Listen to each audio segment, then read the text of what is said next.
What's going on, everybody? It's your boy Gifted Gamer 204 back at it again with another banger, man. And today we got a quick video for everybody out there, right?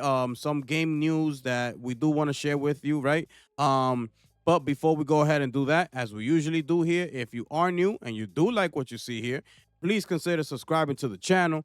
Hit the like button as we keep on rolling, ladies and gentlemen, right into today's video. So let's get on with the video, shall we? So for the first topic of the video, we're gonna go directly to the main topic, which is, we saw the thumbnail, you saw the title, that's why you clicked, and that's why we're here. So without further ado, ladies and gentlemen, let's roll it. So here we are. Oh yeah, the time has come, ladies and gentlemen. Here we are, people. Xbox Showcase followed by the Outer Worlds 2 Direct airs on June 8th. And right here above me, you can see that's the official promo ad that they have for the showcase. Um, so you see the Outer Worlds 2 Direct there. So let's see what that's about, right? So let's continue here. Make some space on your calendar. The Xbox Game Showcase 2025 will be live streamed on Sunday, June 8th, starting at 10 a.m. Pacific, 1 p.m. Eastern, 6 p.m. UK time. Following in the footsteps of 2023 Starfield Direct and 2024 Call of Duty Black Ops 6 Direct, this year we will be again having a double feature with the Xbox Game Showcase immediately followed by the Outer Worlds 2 Direct. It all begins with our annual Xbox Games Showcase, bringing you a look at upcoming titles from across our first party studios, in addition to incredible new titles from our third party partners across the globe. This year, the show will be digital only, okay? Our live streams will bring you everything you'll need to know about what's next for Xbox, no matter where in the world you're watching. Immediately following the showcase, the Outer Worlds 2 Direct will bring you inside the walls of Obsidian Entertainment, revealing new gameplay details and developer insights straight from the people making the sequel of the award winning first person sci fi RPG. You'll be able to enjoy our June 8 double feature through a variety of outlets in over 40 languages, as well as American Sign Language, British Sign Language, and English audio descriptions. These include, but won't be limited to, so this is their Xbox YouTube channel, Twitch, Twitch TV, and Facebook. Okay, and these are the time slots. Okay. Keep in mind, I will be leaving this in the description below, just in case you want to go ahead and take a look at it. These are the time slots right here. So let's continue on. The double feature broadcast also kicks off a week's worth of coverage here on Xbox Wire, the official Xbox podcast, and the Xbox YouTube channel, featuring updates, exclusive extra details, and deep dives on many games you'll see in the show. Join us on June 8th for the Xbox Game Showcase, followed by the Outer Worlds 2 Direct. Be sure to check back here on Xbox Wire for more information and tune in details ahead of the show. So that is the article right there, right? So this is the major announcement that came out today. It is a Sunday. Keep this in mind, okay? You see up here, Sunday, June 8th. So keep that in mind. Hopefully, I will be live streaming this, by the way. So hopefully, those of y'all watching could stop by the live stream and we could chill and watch this. You know what we hope to be will be an incredible showcase from our newest third party publisher, which is Microsoft slash Xbox Games, right? Because all these games are coming over to PlayStation, right? Um, and that's just the bottom line of it, right? There are no red lines. They made it very clear they're coming over to the rival platform. So, therefore, we could, just sit back and enjoy this showcase as just another one, just like if it was an EA, a Capcom, a Rockstar, a 2K, just like that. That's how I'll be watching this Xbox game showcase. Hoping to see some great games come out of this. Hoping to see some gameplay footage. You know, even as far as Gears of War E Day or Perfect Dark or something like that, right? So hopefully we get to see that, and uh it comes attached with a release window or release date, even better, right? So let's see what happens. But um one quick thing that I do want to speak on real quick, that I do like what they're doing as well, is the fact that in 2023 they did a direct for the Starfield, and then last year we remember they did a direct for the Black Ops 6, right? So this year they're taking it to Obsidian. It's their turn, and they're gonna showcase the Outer Worlds too. I like that, right? The fact that they're taking a game a year and doing like a deep dive to what's going on behind the scenes. I love that idea, right? I always love to see, documentaries, deep dives into what goes on into making the games, period, right? And that's just not even just for the games. It's just an entertainment period. Like, these are things that I love to see, like the backstory, how things were made, document. Like, I love that. So, the fact that they do this, I could appreciate that a lot, right? Yeah. So that's one thing that I like, and I'm also very interested in the Outer Worlds too. All right. Um, I'm hoping this is a success, and I hope this game turns out to be a smash, right? Because this is one game that I'm looking forward to playing. Like, I'm actually thinking about, when this game comes out, if it's everything that I want it to be, like actually purchasing it and going in there, and because I did enjoy a little bit. I didn't play too much of the first one, but I did, because I had too much going on, and the game is too long for me to just start it fresh from the beginning. I had a lot going on at the time, so hopefully, this part two can give me everything that I'm hoping it would be, and give me the go ahead to go ahead and purchase this, and experience the Outer Worlds too. All right. So y'all let me know how y'all feel about this one here. Will you be watching this Xbox Games showcase? If your answer is yes, hopefully you get to tune into this channel, and we could all be here watching it together, right? Having a great time. So hopefully we'll catch y'all there. We're gonna move on. Oh, and by the way, before we go ahead and do that, just a quick update, right? Where was it? Here it is, right? So, just a quick update. They asked them about the Fan Fest. This year's show is digital only. While we will not have a community viewing event for the showcase, we are working on plans for the 10th anniversary Xbox Fan Fest. We're looking forward to sharing more details with you at a later date after the showcase. All right. So, there will be no theater experience for this showcase. It will be digital only. Okay, so just keep that in mind. Um, there will be nobody in the crowd watching this, having that experience, that fan fest. It's not happening this year. They're thinking about bringing it. They might bring it back the following year, but as far as 2025, that's a no go. Okay, y'all let me know how y'all feel about. Now we're moving on to the next topic of today's video, people. And here we are at InsiderGaming.com, and we have none other than Activision talking about that they are aware that bizarre skins are making Call of Duty look stupid. It's claimed. Okay, Activision has been hell bent on jamming as many crossovers into the Call of Duty universe as possible these days. We've seen some bizarre topics surface, leading to inane in-game events and laughable skins that have players craving something a little more grounded.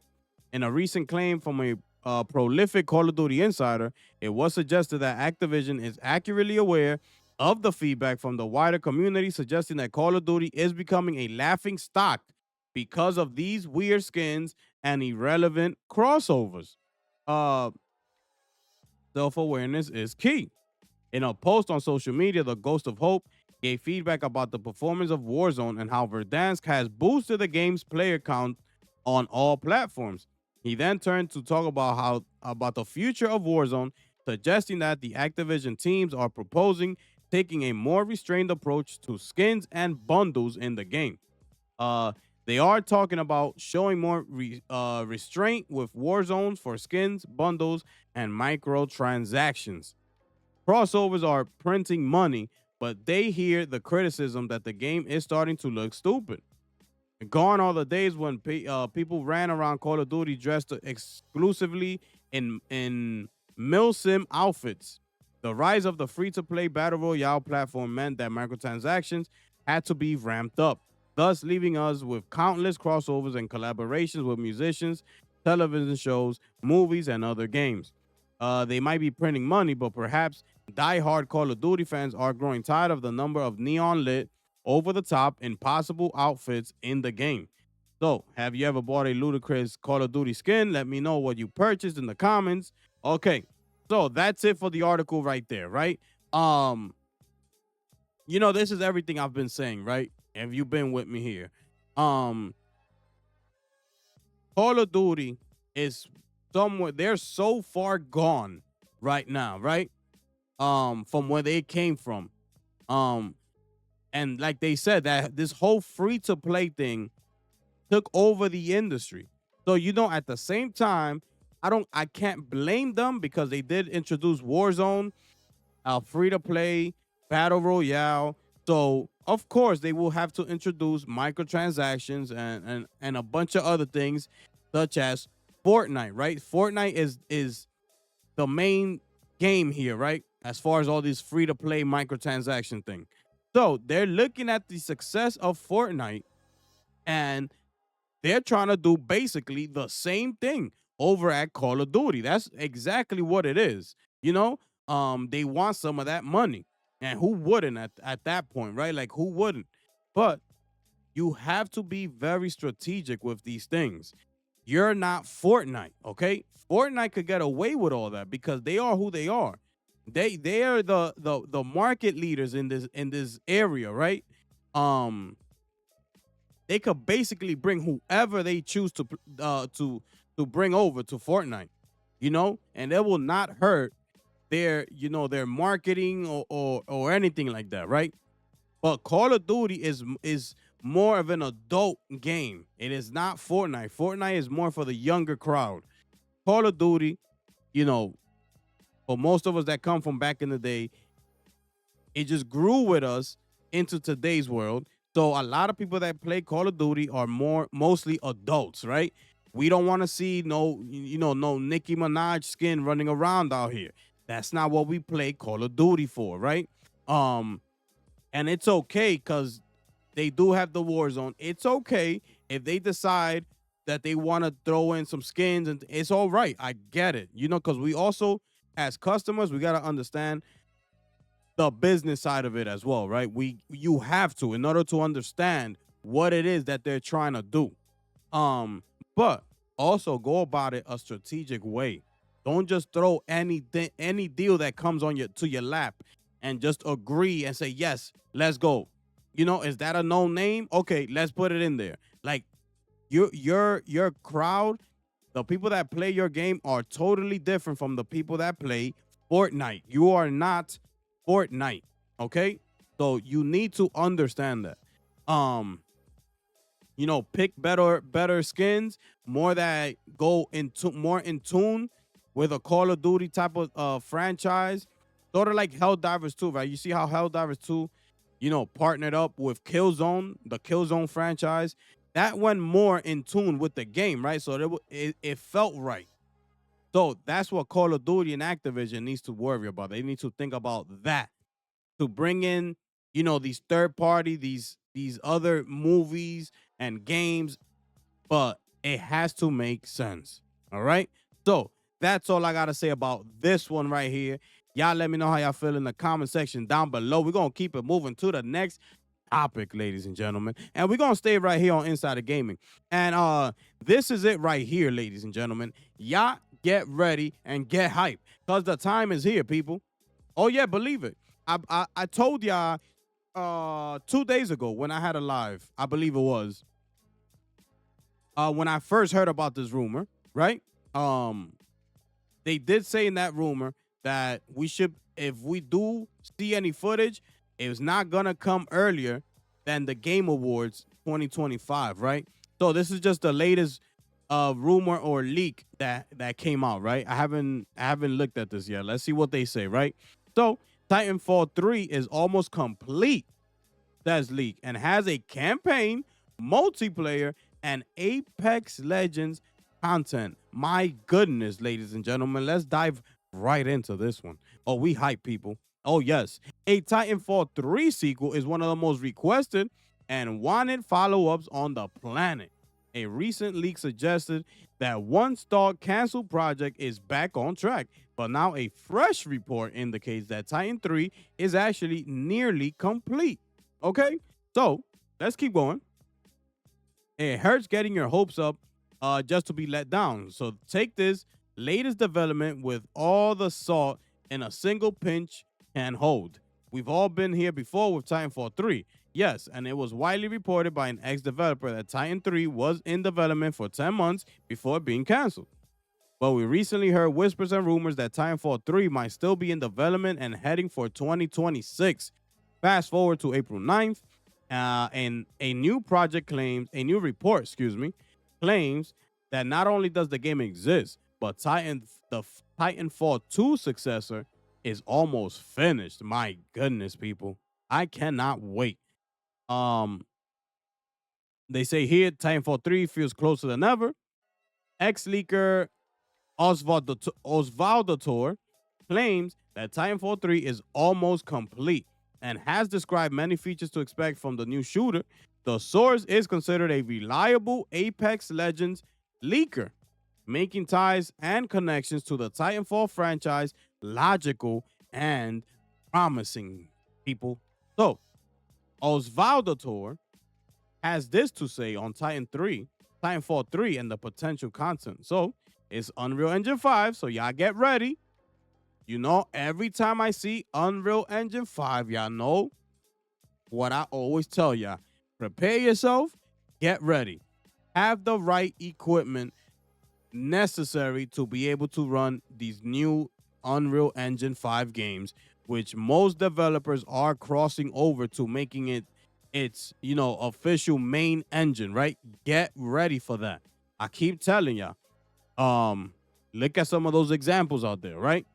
Like I said before, you got Black Myth Wukong running on the base PS5 as opposed to how it runs on the PS5 Pro. It's a night and day difference, bro. Or even if you're on PC, if you're on a PC, make sure you have a PC rig that's good enough and as powerful enough to be able to run these newer games that are coming out using UE5. I keep telling y'all that, all right? So just prepare yourself. So it's almost complete. It has a single player campaign, which I am so excited about. It's a live service with battle pass. Main mode is extraction. Other modes is TDM, control, arenas, and all Titanfall 2 classic modes. Some returning Apex characters, and it has a weather system. This is sounding like it's gonna be a huge game. Just reading this list right here has me so excited, and I cannot wait to see what they have. And they won me over right away with them having a single player campaign. It won me over. Like, I don't even, you see, this is how I like games to be done that are live service and, want to do multiplayer. I'm all good with it. But something like this, that you do a single player campaign, sort of like Space Marine 2 did, right? Single player campaign, and then you have the option, let's go and dive into multiplayer. Let's see what we do over here, right? That's always great news to me. So this right here, it's a day one for me. No questions asked. I don't even need to see anything else anymore. Just for the simple fact that they included a single player campaign, which I can enjoy and feel out the game and see how, what the game was meant to be and things like that before diving into multiplayer. I love that, bro. So this is all huge news, and we're struggling to contain our excitement too. Titanfall 2's campaign was legendary and easily one of the best in FPS history. The multiplayer content arguably outshone the single player adventure, and it shows how strong the game was. Okay, So, um, they back with the single player campaign. You know, I thought they would take that off, right? So, you know, I'm excited that that's in the next iteration of the game, right? I can't wait, man. I cannot wait. So this is the tweet, right, that he actually put out there. So and there it is right there. So real quick, right? Again, these are leaks, these are rumors. Take it with a grain of salt, you know. But they saying here that these leakers are very reliable in the gaming industry, right? That's why we report on some of these leakers due to their resume and things like that, right? So to say. So y'all let me know how y'all feel about this one here. Are y'all excited for Titanfall 3? Let me know down below, man. What's going on? Do you have the hardware capable to run these newer UE5 games, right? And if you do, what is it that you're running it on? Are you on PC or PS5 or which one is it, right? Let me know down below. So we're gonna get real quick into the last topic of this video, right? Because we are still covering the Nintendo Switch 2, the whole thing that's happening with it, right? So we this is just the latest set of news to come out. So we crossing over to shout outs to VGC, man. They've been doing an incredible job covering this whole Nintendo Switch 2 launch and things like that. So it says here Nintendo Switch 2 GameCube controller is only compatible with GameCube games, Nintendo says. And this is it right here. That's what got a lot of people excited. So small print at the end of the recent video seen below showcasing the Nintendo GameCube functionality on the Switch 2 states that the controller is only compatible with Nintendo GameCube Nintendo Classics. Update. Okay, so this is an update here.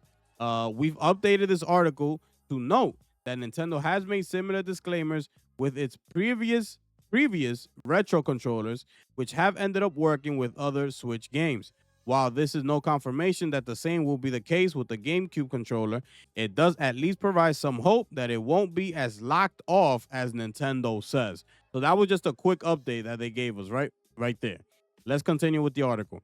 While previous Nintendo Switch retro controllers were obviously designed mainly for use in their corresponding Switch Online retro libraries, they could also be used for other Switch games, with the console recognizing them as a pro controller.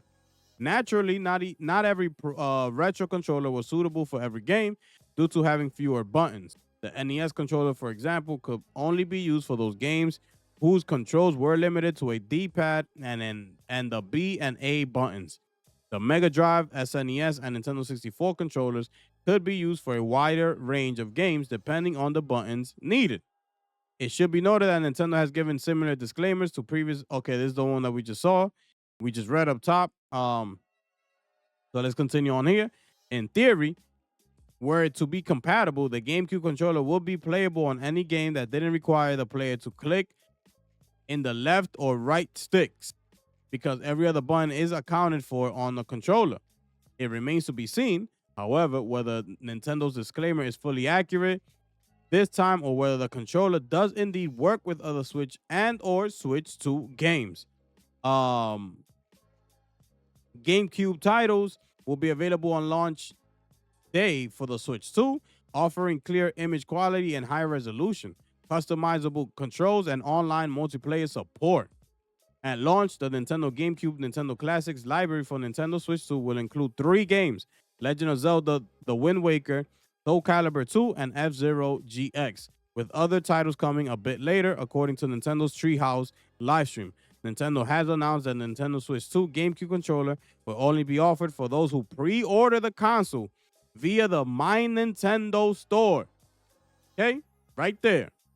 The Nintendo GameCube controller Nintendo Classics will be exclusively available for Nintendo Switch Online members and will initially only be offered to those invited to pre-order a Nintendo Switch 2 console, reads the message on the My Nintendo UK store. So, Switch 2, as we all know, has been delayed for pre-orders. So, we got to wait until they update everything.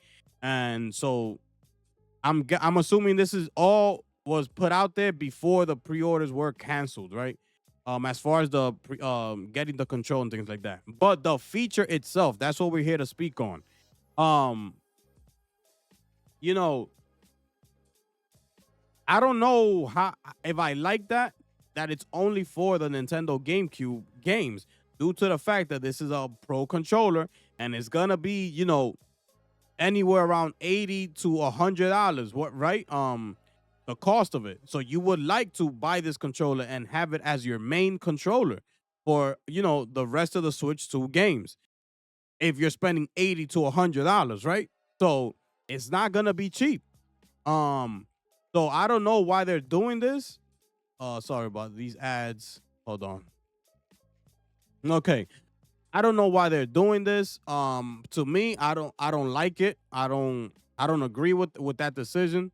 If you're selling me a controller for $80 to $100, I would expect that controller to be my main, and I will be able to play, all the games that are coming for the Switch 2.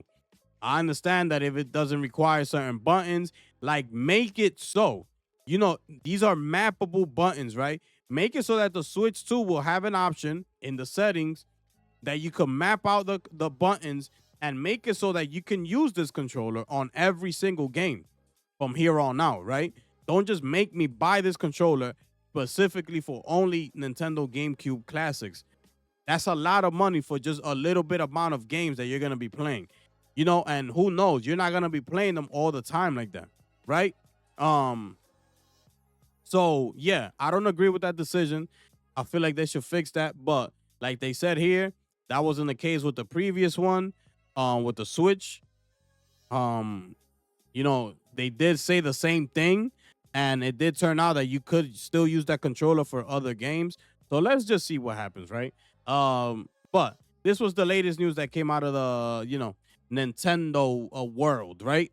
Nintendo has been on fire lately, right? So, but we here, we're covering it, and I thank y'all so much for supporting me, right? So that's it for this part of the video. So real quick, if you are new and you did like what you saw here today, please consider subscribing to the channel. Hit the like button on your way out. Thank y'all for all those who've been supporting me, all the official sponsors, the members. Thank y'all so much for rocking with me, man. I appreciate everything. I see all the comments, I see all the likes. Thank you to everybody, all the new subscribers as well. Thank y'all so much, man. It means a lot. We also do live shows as well. I haven't been doing it. I didn't do one yesterday. But let's see what happens, right? I'm trying to get back on track.